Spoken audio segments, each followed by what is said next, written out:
When I was diagnosed with MS, I made a direct decision that I would not sit by passively while MS ravaged my body. Instead, I decided I was going to take an active role. I jumped on an aggressive MS medicine, and I've done a lot to change my diet. This video is about diet. Now, I want to be very careful. I've done a couple videos, and right now I'm pretty healthy. I'm in good shape, and I don't want people to think that this is all about me. What I'm trying to do is share the things that I'm doing to live my best life with MS, and I hope the tips that I give will help you live your life with MS. I want to be very careful to state that I'm not a medical person, I'm not a nutritionist. Anything I suggest in these videos, you should check with your healthcare team to see if they make sense for you. I did some research on several diets. There's a lot of them out there, and there is conflicting information as to whether they work or not. Some of the diets I looked at were the Swank diet, the Best Bet diet, the Walls diet, the George Jelenic Overcoming MS diet. While I am not 100% sticking to any of these diets, I have gone gluten-free and dairy-free. I went cold turkey. It really was not very difficult. I'm big into food from the earth. I try to make my body more alkaline as opposed to acidic. A healthy body is alkaline. I'm eating a lot of food from the earth. Kale, spinach, broccoli, carrots, celery, artichokes. I'm also eating sweet potatoes, especially purple sweet potatoes, acorn squash. In addition to that, I'm doing things to help my gut. I'm eating pickles and sauerkraut. Any type of fermented food is very good for the gut, and a healthy gut will help my body. I try to keep my proteins up with skinless and boneless chicken breasts, salmon, tuna, seafood. Occasionally I have rice or quinoa. I also have tried some gluten-free products. I like the way gluten-free products taste, but there is a caution. If you get a gluten-free product that has more than 5 ingredients, or if you read the ingredients and you can't even pronounce the names, it's not real food. There are a few things in the kitchen that I consider mandatory. I certainly would have a great blender.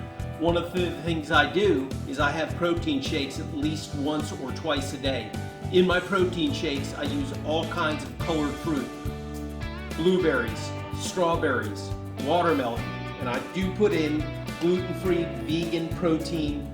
This is pea protein, which is against some of the diets, but I have to keep my intake of protein high. In addition to having a good blender, you need an air fryer and a rice cooker. The air fryer is great. If you're gonna have a skinless and boneless chicken breast, you can put it right in the air fryer. 10 minutes later, you have a wonderful chicken breast. I tend to use some spice on there. This is everything bagel spice, certainly pretty good. Again, it's gluten-free and dairy-free.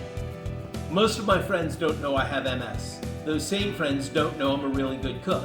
What I'm doing is I'm trying to have fun with going gluten-free, and I'm doing things like making chicken fingers with gluten-free flour. This is a really good one. You can find that in King Arthur's. In addition to going gluten-free, I have other cheats. For example, I have found a way to make 100% dark chocolate taste good. If you've ever had 100% dark chocolate, it really is bitter, doesn't taste great. One of the things I do is I put it in a double boiler with honey, salt, and some almond butter. By the time I blend that together, let it cool, it comes out tasting fantastic. Another one of my cheats is I make a wonderful sorbet. It's the easiest thing you can imagine. I take fresh fruit, watermelons, blueberries, strawberries. I take mint, put it all in a blender, let it blend. Then I take about 3 teaspoons of honey and 2 shots of vodka, and I put it in there, blend it. I freeze it, and it tastes fantastic. The reason why I put the vodka in there is not what you think, not trying to get drunk. Basically what the vodka does is it keeps the sorbet from getting too hard, so it's always scoopable. These are just little cheats. I have a sweet tooth. I'm doing everything I can to enjoy the food that I eat, but also stay gluten-free and dairy-free. These are things that are helping me. I think they can help you also.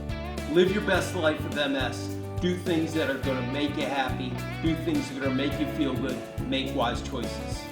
A doctor friend of mine asked me if the things I'm doing are scientifically proven. Quite frankly, I don't know if they're scientifically proven or not. I've been doing some research. These are things that I hear help. The bottom line is, I am taking an active role in my MS. I'm not going to sit by idly. Here's what I do know. Scientifically proven. I've been doing blood work since I've had MS, and I can tell you that my blood pressure, all of my blood, whether it be my triglycerides, my LDL, my HDL, my liver levels, they're all fantastic. Much better right now with this new diet than they've ever been in the past. I feel good, and I feel this gives me control over MS rather than letting MS control me. It's all in the diet, it's all in the mind. Do things that are going to make you feel great. Live your best life with MS. I hope these tips have helped you. Please check with your healthcare team.